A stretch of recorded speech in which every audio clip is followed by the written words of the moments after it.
I never expected that the man who lived across the hall was the one who would dismantle my life.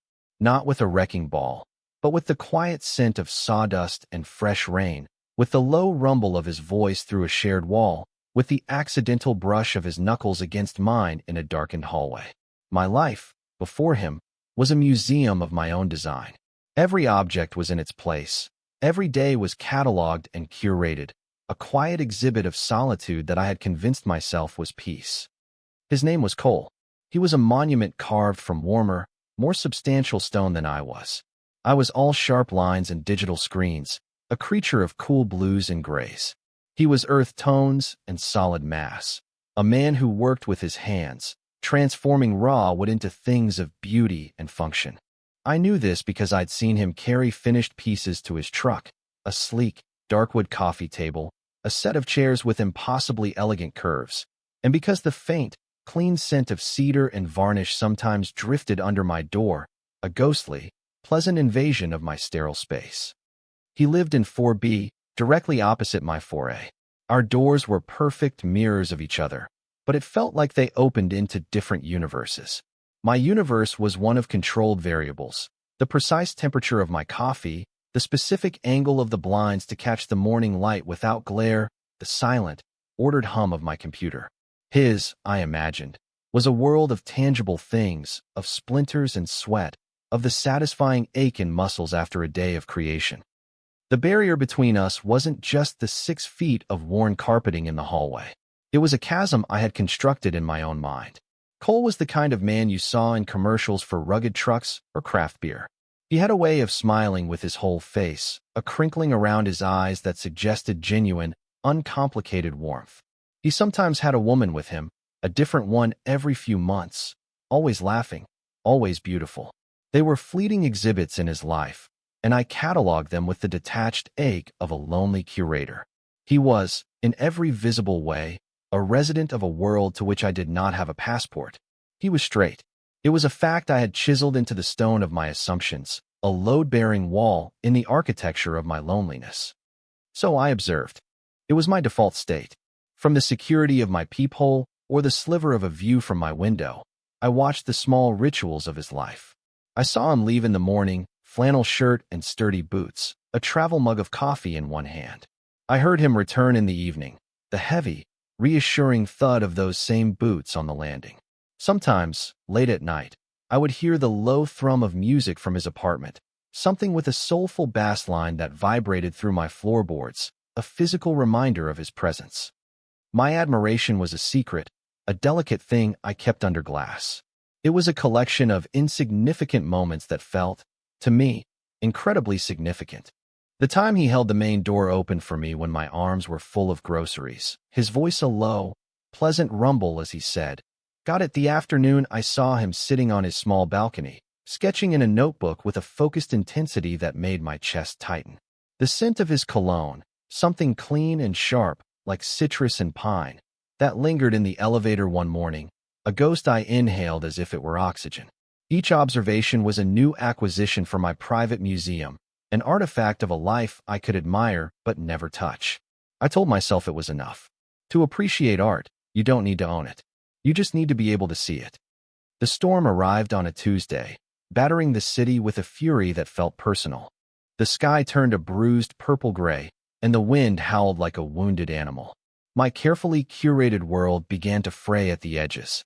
The lights flickered, a nervous tick in the building's electrical system, before surrendering completely, plunging my apartment into an unnerving, primitive darkness. The hum of my refrigerator, the quiet whir of my computer, the entire ambient soundtrack of my life, was silenced.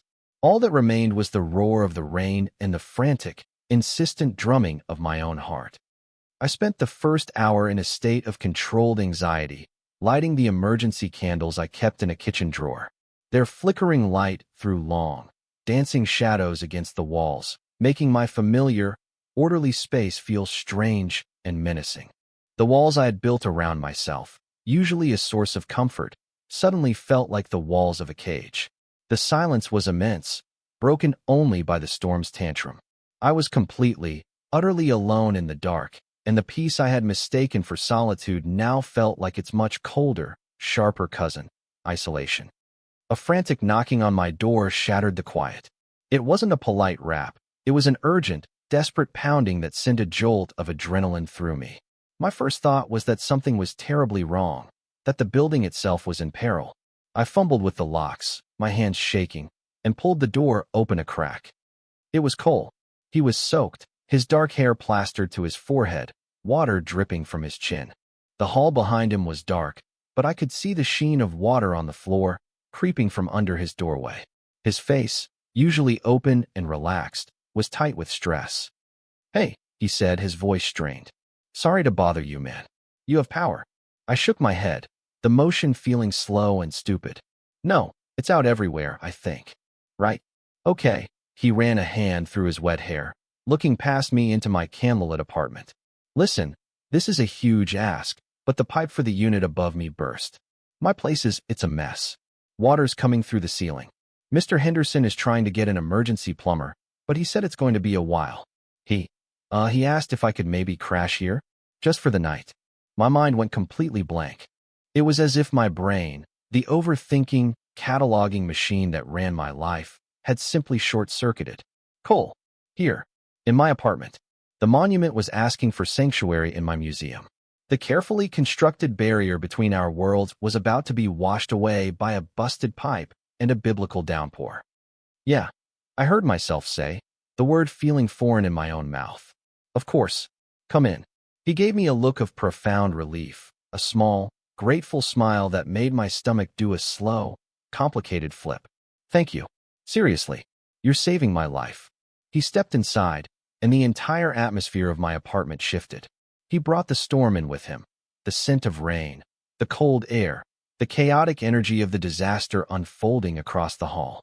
He was a force of nature in my quiet, controlled space. He stood dripping on my entryway rug, looking impossibly large and out of place amidst my minimalist furniture and carefully arranged books.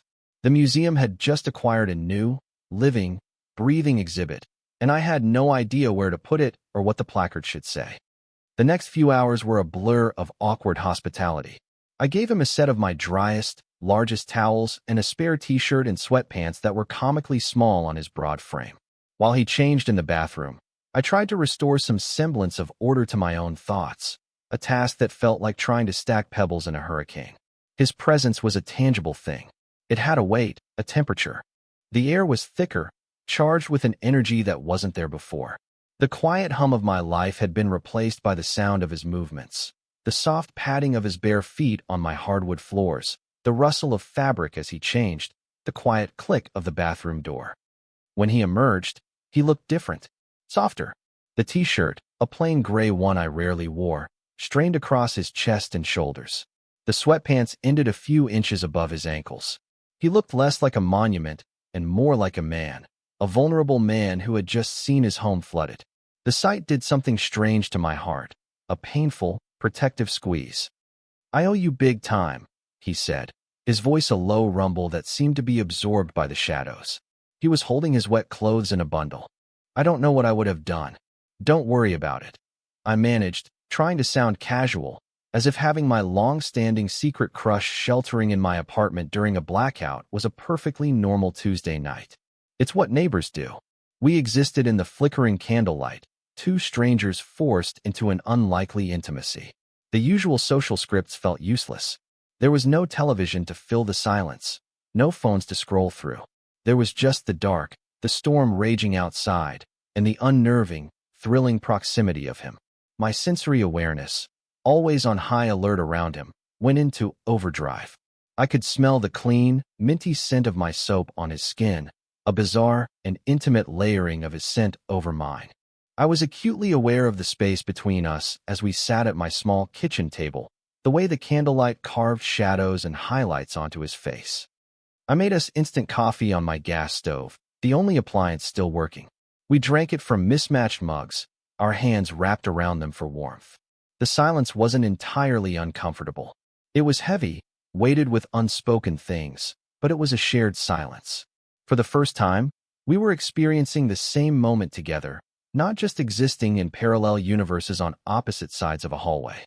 "So, you're a graphic designer?" he asked, his voice gentle, as if he were afraid of startling me. I nodded, surprised he knew. Yeah. How did you know that? He offered a small, almost shy smile. I see your light on late sometimes. The glow from the monitor. Figured you were some kind of creative type. That, and the package I accidentally got for you once was from a fancy paper company. A blush crept up my neck. He noticed me. He had his own small collection of observations. The thought was both terrifying and exhilarating. You're a carpenter, right? Furniture maker. Yeah, he said, and his face lit up in a way I'd never seen up close. The professional pride was evident, a quiet fire in his eyes. I have a workshop downtown. I mostly do custom pieces. It's good. To make something real, you know? Something solid. We talked. Or rather, he talked, and I listened, prompting him with small questions. He spoke about wood, about the grain and the scent of different types, about the challenge of a difficult joint, the satisfaction of a perfectly smooth finish. His hands, which were resting on the table, became part of the story. They were large, capable hands, with clean, short nails and a few small, faded scars on the knuckles. I watched them as he spoke, imagining the feeling of them, the strength and the gentleness they must possess. He spoke of his work with a passion that was magnetic, and I felt myself leaning in, drawn into his orbit. At one point, he fell silent, looking around my apartment, at the carefully aligned books on my shelves, the minimalist prints on the walls. Your place is so calm, he said, the word hanging in the air. So organized. Mine looks like a controlled explosion of sawdust and projects. I like order, I said, the understatement of the century. It helps me think. I think it would make me stop thinking, he confessed with a quiet laugh. I need a little bit of chaos to feel at home. And there it was. The fundamental difference between us, articulated in the flickering dark. He was chaos, and I was order. And yet, here we were, sharing the same space, the same candlelight, the same storm. The boundaries were becoming blurry, indistinct. Later, as the storm began to subside, replaced by a steady, drumming rain, the practical matter of sleeping arrangements arose. My apartment had one bedroom, one bed. The thought sent a fresh wave of panic through me. I can take the couch, he said immediately, as if reading my mind. It's no problem. I'm just grateful not to be sleeping on a squeegee. It's not very comfortable.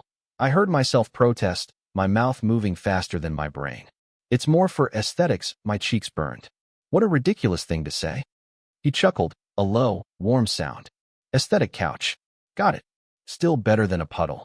But as I gathered blankets and a pillow for him, a strange sort of resolve settled over me. The night was already surreal. My carefully ordered world had already been turned upside down. Pushing him away, creating a physical distance on a couch designed for looks rather than comfort, felt wrong. It felt like a retreat, a reinforcement of the very walls I was, for the first time, considering dismantling. The bed's big enough, I said, my voice barely a whisper. I couldn't look at him. I focused on folding the edge of a wool blanket, my knuckles white. If you don't mind. The silence that followed was deafening. It stretched for what felt like an eternity, filled only by the sound of the rain and the frantic thumping in my own chest. I had just laid a piece of myself bare, a quiet, terrifying offering. Okay, he said, his voice soft, unreadable. If you're sure. I wasn't sure of anything, but I nodded anyway. Navigating the small space of my bedroom felt like a tightly choreographed, unrehearsed dance. We moved around each other with a hyper-awareness, a magnetic pull and push that kept us from touching. The air was thick with a tension so palpable I felt I could taste it, metallic and sharp, like the air before a lightning strike. I changed in the bathroom, and when I came out, he was already in bed, lying on his side, his back to me. He had taken the side closest to the wall, leaving the vast majority of the mattress for me. A gesture of consideration that somehow made my heart ache. I slipped under the covers, my movements stiff and robotic. I lay on my back, staring up at the dark ceiling, every nerve in my body screamingly aware of the man lying less than 2 feet away. I could feel the warmth radiating from his body, a human furnace in the cold room. I could hear the slow, steady rhythm of his breathing. The scent of him, rain, soap, and something uniquely cold, something warm and faintly woodsy, filled my senses. It was overwhelming. My entire universe had contracted to the space of this bed, to the few inches that separated our bodies. I must have been lying there for hours, rigid and sleepless, my mind racing. I was replaying every moment of the night, analyzing every word, every look, searching for meaning where there was likely none. He probably thought I was just being polite, hospitable. He was probably asleep already, oblivious to the storm raging inside me, a storm that made the one outside seem like a summer shower. Then he moved. He shifted, turning over to face me. I held my breath, pretending to be asleep, my eyes squeezed shut. I felt the mattress dip with his movement. He was closer now, so much closer. I could feel his breath, warm and slow, against my cheek. My heart was a frantic drum against my ribs, so loud I was sure he could hear it. This was it. This was the precipice. One move, one word, and my carefully constructed world would fall away. Fear and desire were wrestling within me, a brutal, silent conflict. The fear was a cold, familiar weight, urging me to stay still, to do nothing, to let the moment pass and rebuild my walls in the morning. But the desire was something new, a hot, insistent current pulling me forward, begging me to risk it all for a single moment of genuine connection. His hand, which had been tucked under his pillow, moved. I felt it brush against mine, where it lay on the mattress between us. It was an accident. It had to be. A simple, unconscious movement in his sleep. But then, he didn't move it away. His fingers rested lightly against my own. The point of contact was electric, a searing jolt that shot up my arm and straight to my core. It wasn't a demanding touch, not a possessive one. It was a question, a quiet, tentative question asked in the universal language of touch. My breath hitched. The battle inside me ceased. There was no more conflict, only a singular, overwhelming need. Slowly, tentatively, I uncurled my fingers, letting them rest against his. It was a tiny movement, a minuscule shift, but it felt like a seismic event. It was an answer. He responded by gently, almost imperceptibly, lacing his fingers through mine. His thumb stroked the back of my hand, a slow, deliberate motion that sent shivers through my entire body. My eyes were still closed, but I could feel him watching me in the dark. The world fell away. There was no apartment, no storm, no flood. There was only the darkness, the sound of our breathing, and the impossible, undeniable warmth of his hand holding mine. A low rumble vibrated through his chest, and he spoke, his voice a gravelly whisper that was barely audible over the rain. Elias. He knew my name. It sounded different in his mouth. Solid. Real. I opened my eyes. In the faint, silvery light filtering through the window from a distant street lamp, I could just make out the shape of his face. His expression was serious, his gaze intense. He looked uncertain, afraid, and in that moment I saw it. A crack in the monument. A glimpse of the same vulnerability that was churning inside me. He was just as terrified as I was. That realization gave me a sliver of courage I didn't know I possessed. I squeezed his hand. He moved closer, the space between us vanishing completely. His other hand came up to cup my jaw, his thumb stroking my cheek. The touch was impossibly gentle, reverent. It undid me.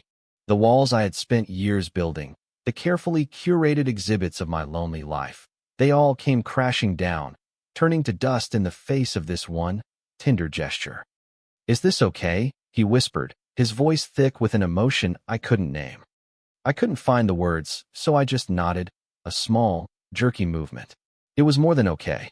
It was the only thing that had ever felt completely, terrifyingly right. He leaned in, and the world slowed to a crawl. The last inch felt like a mile. I could feel the warmth of his lips before they even touched mine. The kiss, when it came, was not what I had expected. It wasn't hungry or demanding. It was slow, soft, and questioning. It was a continuation of the conversation our hands had started.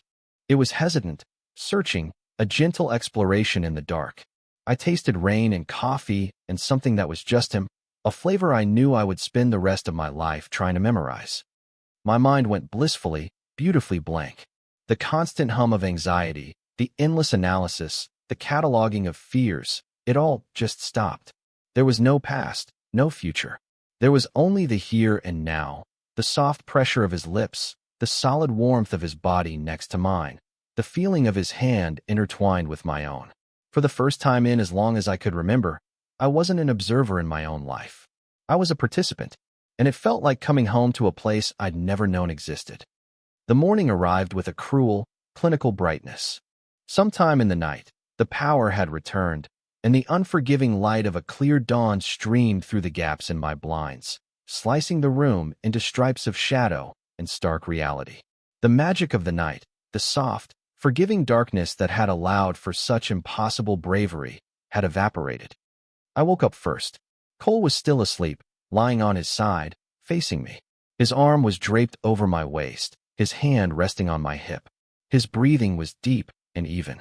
In the daylight, I could see the details the darkness had hidden, the faint stubble on his jaw, the way his eyelashes fanned out against his skin, a small, pale scar just above his eyebrow.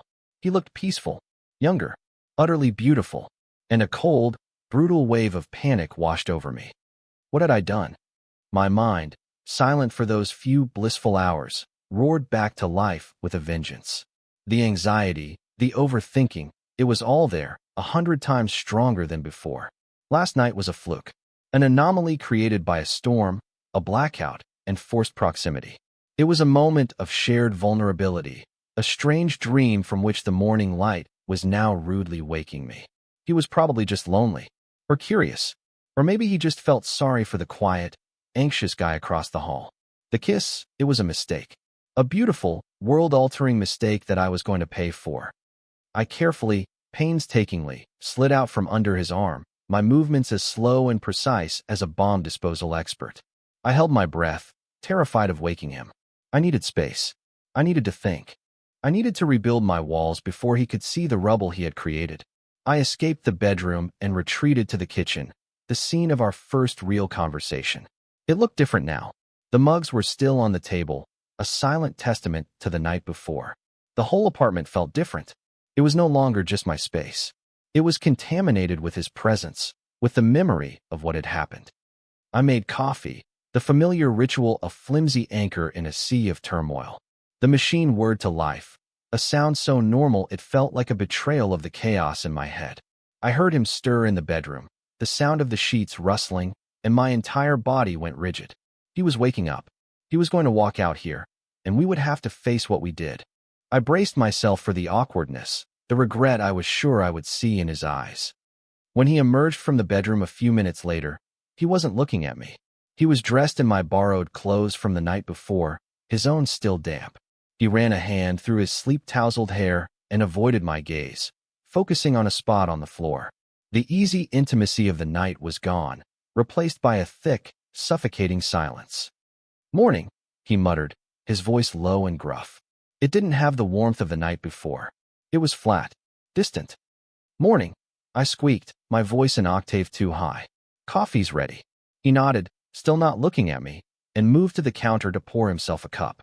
We stood a few feet apart, two strangers in a kitchen, the space between us crackling with unspoken tension. Every assumption I had made in the pre-dawn darkness solidified into hard fact. He regretted it. He was embarrassed. I had misread everything and ruined the one fledgling connection I had managed to make. The chasm between us felt wider and deeper than it ever had when we were just neighbors living on opposite sides of the hall. The silence stretched, agonizing and absolute. I wanted to say something, to break it, but I had no idea what to say. "Sorry for kissing you? Can we pretend last night never happened?" Every possible sentence died in my throat. My anxiety was a physical thing, a tightening in my chest, a buzzing under my skin. I felt like I was standing on the edge of a cliff, and the ground was crumbling beneath my feet. He took a sip of his coffee, his back still mostly to me. I watched the muscles in his shoulders, the way he held himself, all coiled tension. This was it. This was the part where he would make a polite excuse and leave, and we would go back to being strangers. Only now it would be a strained, awkward strangeness, colored by the memory of this monumental mistake. "So," he said, his voice still rough. He cleared his throat. "Looks like the power's back." "Yeah," I said, my voice barely a whisper. "Sometime in the night. I should probably go check on my place. See how bad the damage is." He turned, finally, but he only met my eyes for a fraction of a second before his gaze darted away again. Right. Of course, my heart sank. This was the escape plan. He was leaving. He took another sip of coffee, his knuckles white around the mug. He looked trapped, He opened his mouth, then closed it again. The silence returned, more charged than ever. It felt like we were both waiting for the other to speak, to detonate the bomb that was ticking between us. Finally, he set his mug down on the counter with a sharp click that made me jump. He took a deep breath, like a man about to dive into icy water. "Elias," he said, his voice quiet but firm. He finally looked at me, his gaze direct and unwavering, and my breath caught in my throat. The uncertainty was gone from his eyes, replaced by a raw, terrifying sincerity. "We need to talk." My stomach plummeted. Those were the four most dreaded words in the English language. This was it. The rejection. The "let's just be friends" speech. I steeled myself, trying to arrange my face into an expression of detached understanding, trying to protect what was left of my shattered composure. I gave a tight, jerky nod. He gestured to the small kitchen table. "Can we?" I nodded again, my throat too tight to speak, and we sat down opposite each other, the same table where we had shared coffee and stories just hours before. Now it felt like an interrogation room. He stared at his hands, which were clasped on the table in front of him. He looked nervous as I felt. That didn't make any sense. He was the one holding all the cards. He was the one who was about to let me down gently. "Look," he started, his voice low. "About last night." "You don't have to," I interrupted, the words tumbling out of me in a desperate rush. "It's fine. I get it. It was weird. The storm, the blackout, it was a strange situation. We can just forget it happened. It's okay." I was trying to give him an out, trying to save myself the humiliation of hearing him say it. He looked up at me, a pained expression on his face. "No," he said, his voice firm. "That's not it. Don't do that. Don't decide what I'm thinking." I snapped my mouth shut, my cheeks burning with shame. He took another deep breath. "I'm not good at this, Elias. At talking. About stuff. I'm better with my hands." He gave a small, self-deprecating smile that didn't quite reach his eyes. "Last night, that wasn't a mistake. Not for me." My brain struggled to process the words. "Not a mistake." The phrase echoed in the ringing silence of my mind. "I've wanted to. I've been trying to find a way to talk to you for months," he continued, his gaze fixed on my face, searching for a reaction. "Every time I saw you in the hall, or getting your mail, I tried to think of something to say that wasn't just hey. But I always chickened out. This was impossible. This couldn't be real." Cole, the confident, self-assured monument, was telling me he was nervous. "About me?" "I thought you were straight," I whispered, the words feeling fragile and foolish in the bright morning light. He let out a short, humorless laugh. "Yeah, I know. That's complicated. I've been on my own for a long time. I haven't really dated anyone in years. The women you saw me with, they were friends. A cousin. I know how it must have looked. I'm a private person. I keep to myself." He looked down at his hands again. "But then you moved in. And you were so quiet. And you had this intensity about you. And I was just drawn to it. To you." My carefully constructed reality was shattering, piece by piece. The load-bearing wall of my assumptions was crumbling to dust. "When the pipe burst," he went on, his voice gaining a bit of strength, "my first thought wasn't about my apartment. It was, this is my chance. This is a ridiculous, insane, once-in-a-lifetime excuse to knock on your door. And I was terrified you'd say no." The silence that followed was different. It wasn't tense or awkward.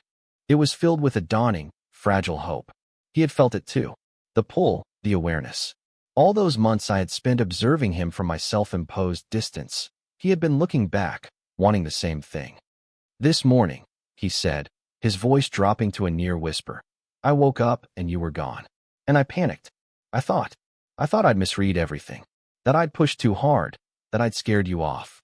I've been sitting here trying to figure out how to fix it, how to tell you that last night was the most real thing that's happened to me in a very long time." Relief washed over me in a dizzying, overwhelming wave. It was so powerful it almost brought me to my knees. The anxiety that had been strangling me for hours loosened its grip, and I could finally breathe. He wasn't regretting it. He was just as scared as I was. We were both just two people, terrified of being vulnerable, fumbling in the dark. "I thought you regretted it," I confessed, my voice thick with emotion. "I woke up and just assumed. I've been in my head all morning, convincing myself I'd ruined everything." A slow, genuine smile spread across his face, the one that reached his eyes and made them crinkle at the corners. It was like the sun coming out from behind the clouds. You didn't ruin anything, Elias. He reached across the table and took my hand. His fingers laced through mine, a perfect, familiar fit. His touch was no longer a question. It was a statement, a promise. I really, really like you, he said, his voice soft and sure. And with that, the last of my defenses crumbled. I really like you too, I said, and the words felt like the purest truth I had ever spoken. For a long time, he stood up, pulling me with him, and drew me into his arms. He wrapped them around me, holding me tight, and I buried my face in his shoulder, inhaling his scent. It felt like a safe harbor after a long and terrifying storm. He wasn't a monument to be admired from afar. He was just a man. He was warm and solid and real. And he was here, with me. He pulled back just enough to look at me, his hands framing my face. So, he said, a playful glint in his eye. Can I try that again? The kiss. But with the lights on this time. I laughed, a real, unburdened sound of pure joy. Yes, I said. Please. And he did. The second kiss was nothing like the first. It wasn't tentative or questioning. It was sure and deep and full of all the words we hadn't been able to say. It was a kiss of relief, of understanding, of a brand new, terrifying, wonderful beginning. It tasted of coffee and hope. It felt like coming home. The days that followed were a study in quiet discovery. We navigated the strange, new territory of U.S. with a careful, tender curiosity. His apartment was a wreck for a week, a chaotic scene of industrial fans and ripped-up flooring, so he stayed with me. My orderly, silent museum was transformed. It became a home. It was filled with the sound of his low laughter, the scent of his sawdust-covered clothes, the comfortable clutter of his existence merging with mine. We learned the rhythms of each other's lives. I learned that he hummed when he was concentrating on a sketch, that he drank his coffee black, that he had a ridiculous fear of spiders. He learned that I couldn't function without my morning routine, that I organized my books by color, that I had a surprisingly sarcastic sense of humor that only came out when I felt truly comfortable. One evening, he was sitting on my, no longer just aesthetic, couch, sketching in his notebook, and I was at my desk, finishing up a design. The room was quiet, filled with a comfortable, companionable silence. He looked up, a thoughtful expression on his face. You know, he said, I almost didn't knock that night. I turned in my chair to face him. What stopped you? Same thing that always did, he admitted. Fear. I thought, he's got his life all figured out, all neat and tidy. He doesn't need some chaotic carpenter barging in and messing it all up. I smiled. My life wasn't tidy, Cole. It was empty. I just arranged the emptiness in a way that looked nice. He put his sketchbook down and crossed the room to me. He knelt in front of my chair, taking my hands in his. His gaze was serious, his eyes full of a warmth that still made my chest ache. It's not empty anymore, he said quietly. No, I agreed, my voice soft. It's not. We built our relationship out of small moments. Sharing takeout on the floor because my kitchen table was now covered in his blueprints. His hand finding mine in the dark of a movie theater. The first time he brought a piece of his work into my apartment, a small, beautifully carved wooden box, and set it on my nightstand. So you have something real, he'd said. It was the most romantic thing anyone had ever done for me. One rainy Saturday, a few weeks later, we were lying in bed, the gray light filtering into the room. It was the kind of lazy morning that had been completely foreign to me before him. My life had been structured, productive. Now, it had room for quiet, for stillness, for simply being. Remember how you offered me the couch? He murmured, his voice husky with sleep, his chin resting on the top of my head. The aesthetic couch, I corrected, a smile in my voice. He chuckled, the sound vibrating through me. Yeah, that one. I'm really glad I didn't take it. Me too, I said, tilting my head back to look at him. But are you sure you don't want the middle? There's plenty of room. He grinned, a callback to my awkward offer that first night. No, he said, pulling me closer until there was no space between us at all. I'm exactly where I want to be. And in that moment, lying there in his arms, the sound of the rain a gentle rhythm against the window, I understood. The order I had clung to for so long wasn't peace. It was a fortress I had built to protect myself from the terrifying, beautiful chaos of living. I had been the curator of a life I was too afraid to live. Cole hadn't dismantled my life. He had opened the doors, smashed the glass cases, and let the light in. He was the beautiful, unpredictable, wonderful chaos I never knew I needed. And for the first time, my world felt not just orderly, but whole.